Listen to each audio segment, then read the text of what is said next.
Honored to be here with you today at the Creative Economic Summit 2024. I extend my heartfelt appreciation to the organizers and those who have contributed to make this event a resounding success. I count it a privilege to address you all on a topic which I believe is crucial to the future of Nigeria's creative economy: building bridges between creatives, private sector, and the government. Our gathering today couldn't have happened at a better time than this particular moment. We gather at a time in our nation's journey where the potential of Nigeria's creative economy has reached its height, capturing global attention, enhancing our reputation, and driving economic growth.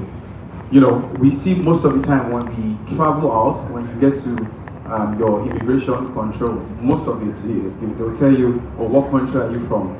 And you say, let's say you say Nigeria. The next thing is, baby, calm down. Or they say, oh, you know whiskey? You know Davido? Most of the time, they don't know the political guys there. They don't know your president. So creatives are actually very important. Whenever I have the chance to speak about the creative industry, I always make it a point of call to highlight how much of an ambassadorial position our creatives hold for the nation. Your craft and the excellence of your craft speaks louder than you could ever imagine. Foreigners think about you in reference to your country much more than they think about the leaders in government. Our creative sector is the mirror of Nigeria itself. From Nollywood films to our music, visual art, fashion, photography, literature, digital media, the Nigerian creative industry is not just an economy, it is a movement. It is a testament to our cultural richness and essential pillar of our identity. The creative awakening of the Federal Republic of Nigeria is in an era that cannot be overlooked. This is particularly true as one of the first initiatives of this present administration, now I'm talking about politics, led by His Excellency Bola Ahmed Tinubu, GCFR, was the noble creation of the Federal Ministry of Arts, Culture and the Creative Economy, now named Arts, Culture, Tourism and the Creative Economy.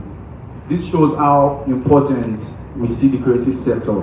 Over the years in Nigeria, we've never had a ministry to cater for creatives in Nigeria. It's always been the Ministry of Information and Culture. But for now, we have a ministry, you know, taking good care of creatives in Nigeria.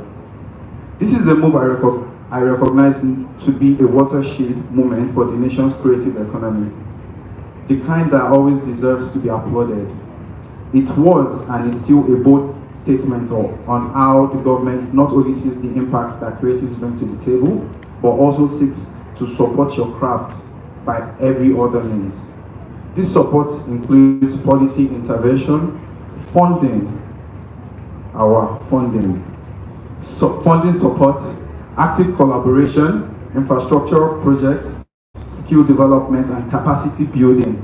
Yet we know there is much more to be done, and we're ready to do it.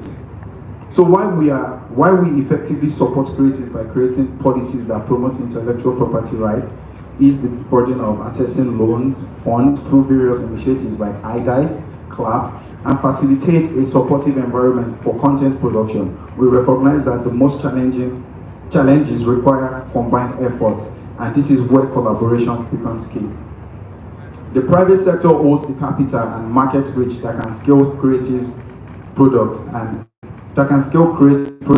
and services, while the government has the power to create a supportive infrastructure and policy environment.